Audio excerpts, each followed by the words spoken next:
All right, so we're going to start having fun. I'm going to go ahead and get a server started, and we're going to just completely walk through, um, you know, what um, what the kind of like architecture or infrastructure looks like. Just basically stepping through each little piece of the server to see how a user gets into that server, how they're directed, um, you know, and the applications running, as well as the Shiny application, and seeing what it looks like to be able to scale that. So um, just for fun, I thought I would start a big computer, but again, you can pick whatever size.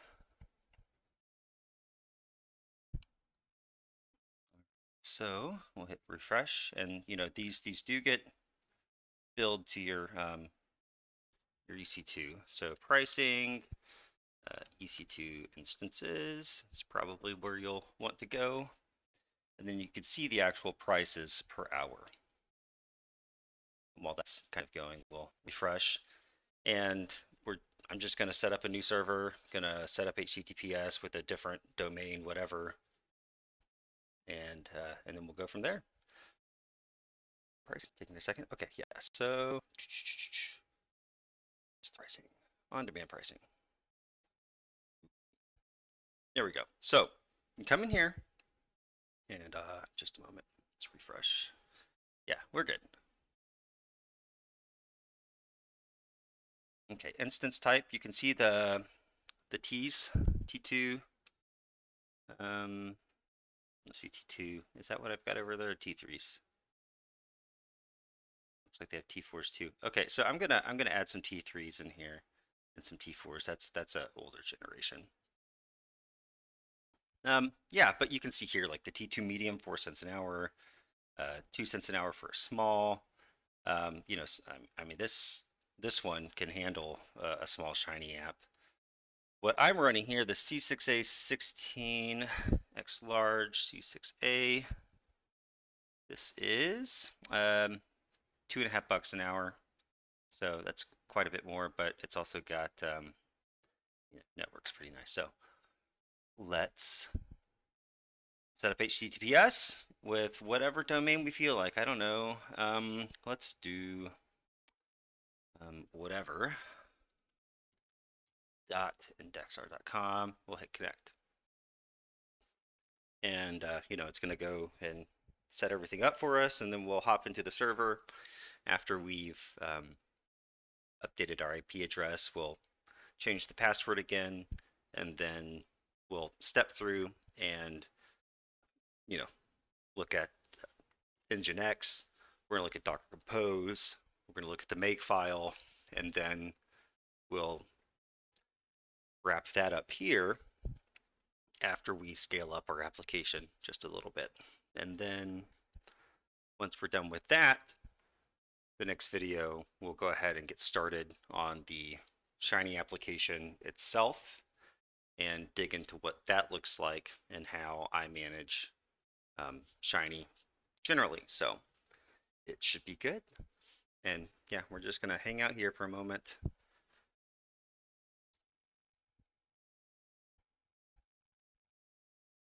And you can skip ahead, right? Because you can see that thing.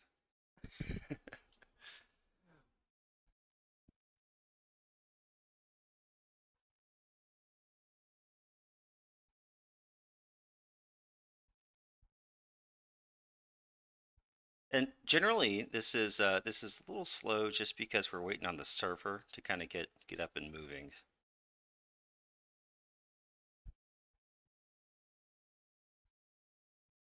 Just like my kids at 3 in the morning. Okay, there it goes. All right.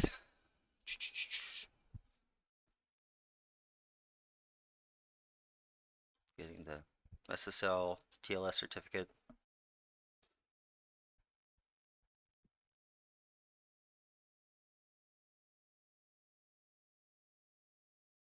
Boom. All right, so let's go. Gonna restart here refresh.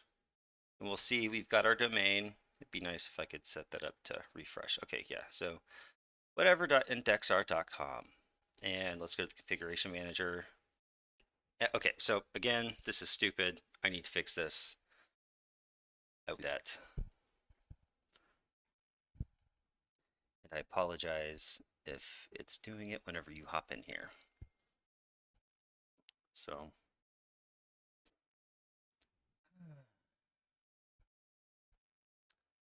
look at that, it still sucks. Okay, console.indexr.io, blah, blah, blah.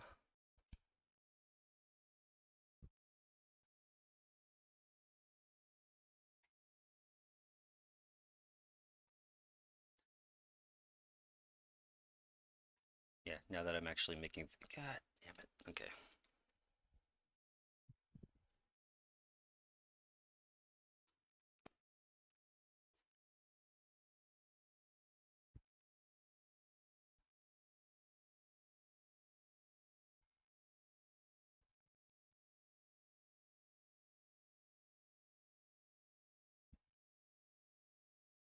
There we go. Okay, so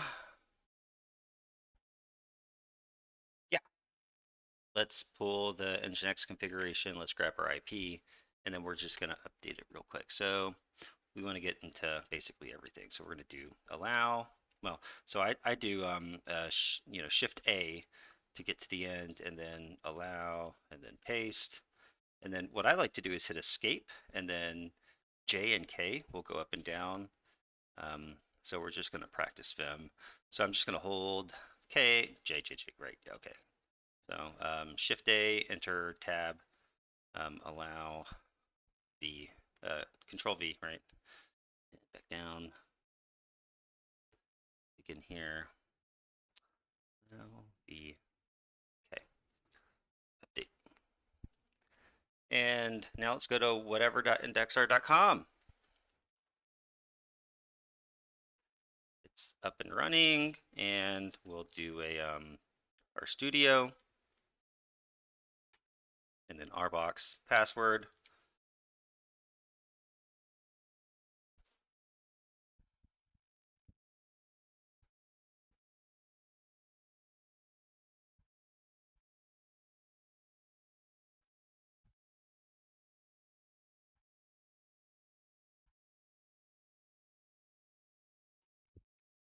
And again, this takes just a moment the first time around, so I think the next time I do this, I'll just turn the server off instead of killing it.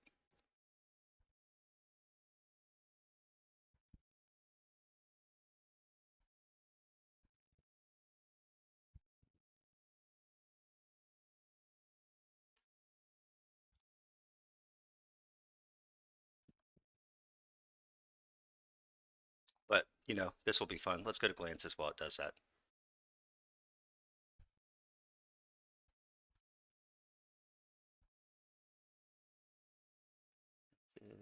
There we go.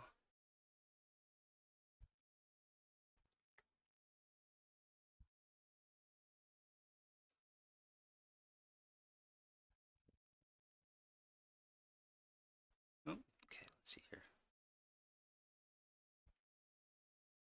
Awesome. Look at all that. That's great. Okay. We'll kill that and let's get started. So let's go to the terminal. Actually, let's do this. Let's go to code, because VS Code here is running as root, your underscore password, submit.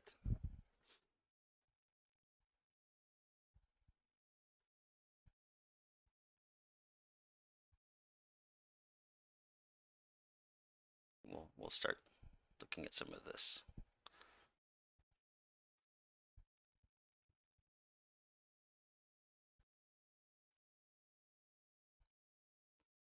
All right.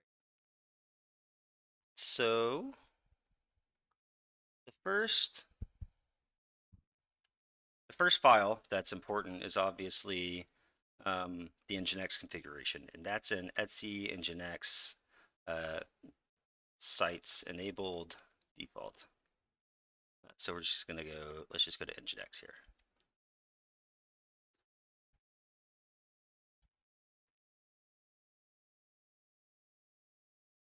Set the terminal here. All right, so sites enabled default. All right, so if you look here, and let's just kind of talk through here. The server name thing doesn't really matter, but whenever you go to whatever.ndexr.com, right? What you'll see is this location /, and that is just whatever.ndexr.com, right? Without the the rest of it there. And what's going on is whenever someone goes to this location, we have this statement proxy pass, and then here just this name of what is called this upstream block. Now, this is a load balancer. This is designed to be able to route people to multiple different locations of applications behind the same URL. So you could imagine if you have 10 customers or 100 customers or 1,000 customers, what you're not going to do is give everybody their own single application to log into, right? You're not going to say, here, Junior, go to whatever.ndexr.com:9000 or 9001, right? Right? You're not going to be directing people specifically to an application location. But what we can do is send them round robin to one of n applications that are currently running, and then each time somebody goes to that URL, just send them to the next one, right? So no one has like their own personal link, but what you do is you have one link and everybody gets routed to that app. So on the server here, and localhost, so this is the host name, localhost meaning basically this server. What I have is a port range specified for the Shiny application. And if you're familiar with launching a Shiny application, you're going to say, I need my app to run on port 8000 or whatever, right? If you haven't specified that before, Shiny will assign a random port, and we'll get into how that is assigned. But what I want you to learn here is that every time someone goes to whatever.ndexr.com, the first person comes here. And then the next time the URL is refreshed, person goes here, and then here, and then here, and then here, until we get to the end, and then it restarts, right? And actually, I'd be willing to bet that we could probably just see if we can. I'm not sure if I've got much logs, but let's see here. Docker container ls.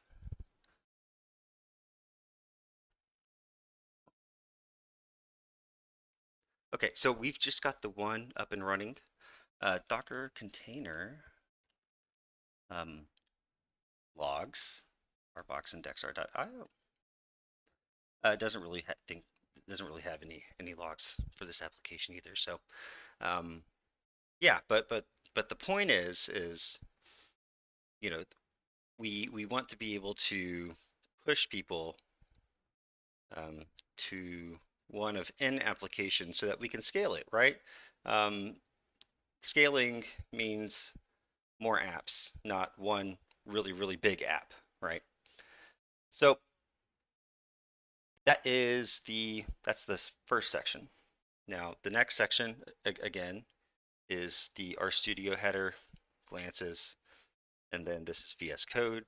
And you can see here that RStudio is running on port 8787, glances 61208, and VS Code on 8080. Now, what is this number? So if this side says, you know, which server it goes to, this is basically just which location on that server should we go to, right?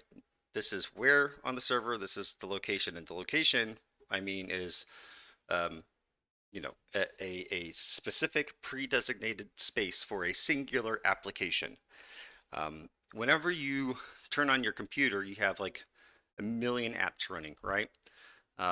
And you know, for like Internet Explorer, for like Chrome, Oregon Shiny, Plumber, really just any of these apps which require communication with other apps, they're all going to communicate through, um, you know, their port. So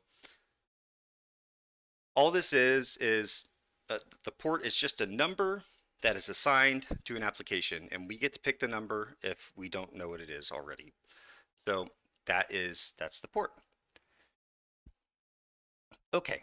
The next thing that I'd like to show you is the Docker Compose file. And if we come over here to services, let's see, RBox and Docker Compose. If you see here, this is the Shiny application. So the Docker Compose file is what we're using to define the app. And if we step through here, what you'll see is we have this build context. So this is where our Docker file is for this particular app. And each different type of app I have here in the services folder. And currently it's just this one. But presumably if you wanted to do a, you know, like add a Plumber app or Streamlit app or something, right? You would add that, you know, kind of like in this, you know, you'd have like Streamlit or something, or, you know, test app or something. But there's a couple important things that I want you to notice. One, this is where you're going to find the Docker file, and that is defined. That's, you know, defined in console, which we'll look at. But here's this ports, right? This line is directly related to the NGINX configuration. So in Docker Compose, we're saying we can scale an application between these ports, but it's not required. You notice we only had the one application running. But what we can do here is open up the make file. And if you notice here, we have this scale parameter and this profile parameter, which is right down here, right? So a profile is just an argument that we provide in order to say we want to do something with this particular service. If we ran the command docker compose up, you know, and we weren't using profiles, everything would start at once. But in this case, we you know, might just want to manage just the Shiny application, or just Postgres, or just Redis, right? So what we can do here is, let's say, make up profile. Let's see here, make up profile is equal to indexr IO, and then scale is equal to 9. Oop. No rule to make. Oh.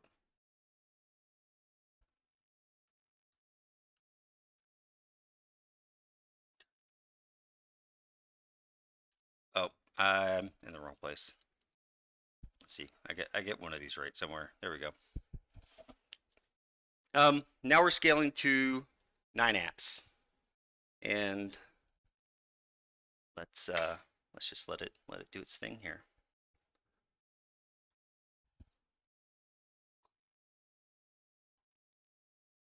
Now, the first time that we do this, it's going to be slow. Oh, no, it's not.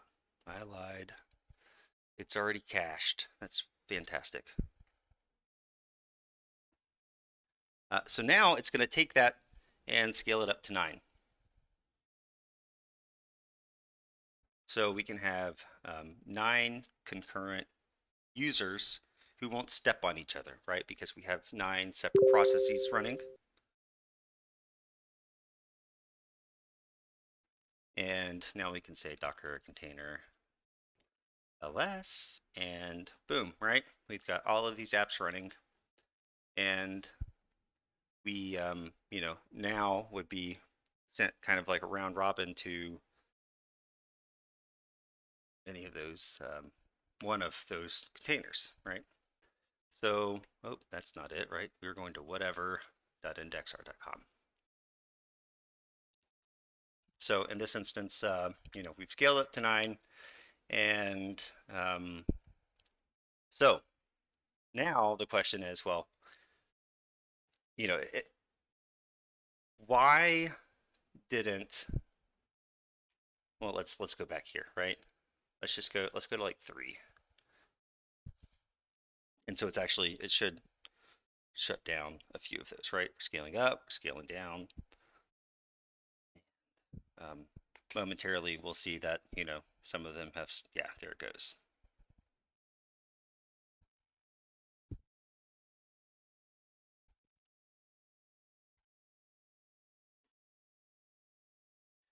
Okay, right, now we've got 3 apps. Okay, so, oh, yep, so what did I want to say?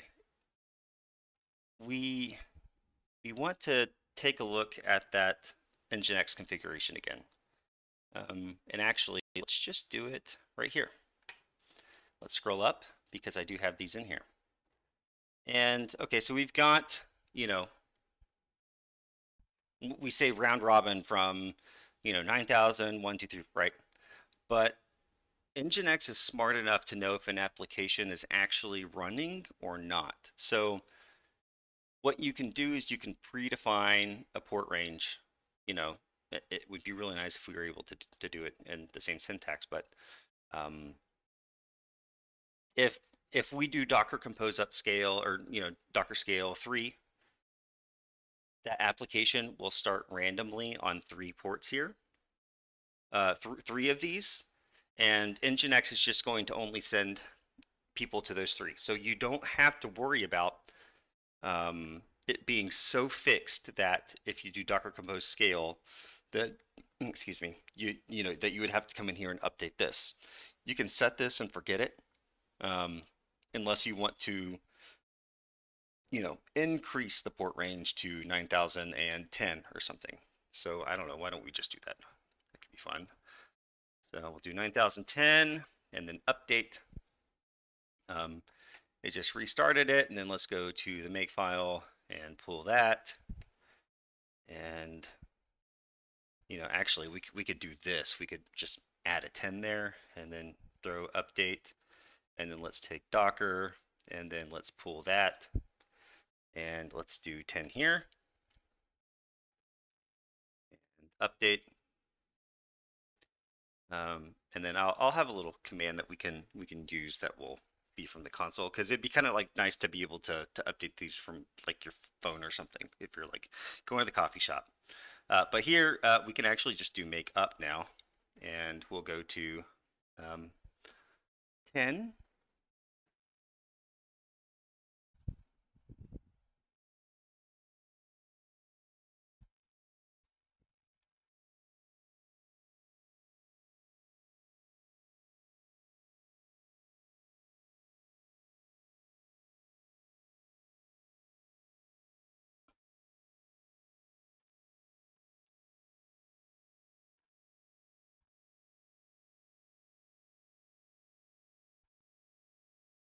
And if you see here, 1, 2, 3, 4, 5, 6, 7, 8, 9, 10, right? So pretty nice, right? You've got NGINX hooked up. It sends you, you can update the IP address to be able to get to your services. The Docker Compose files there is already set up for the application that we're going to go over next. And the make file here is set to allow us to automate some of this stuff. So the next thing that we'll do is hop into the Shiny application and take a look at what that actually entails. So see you then.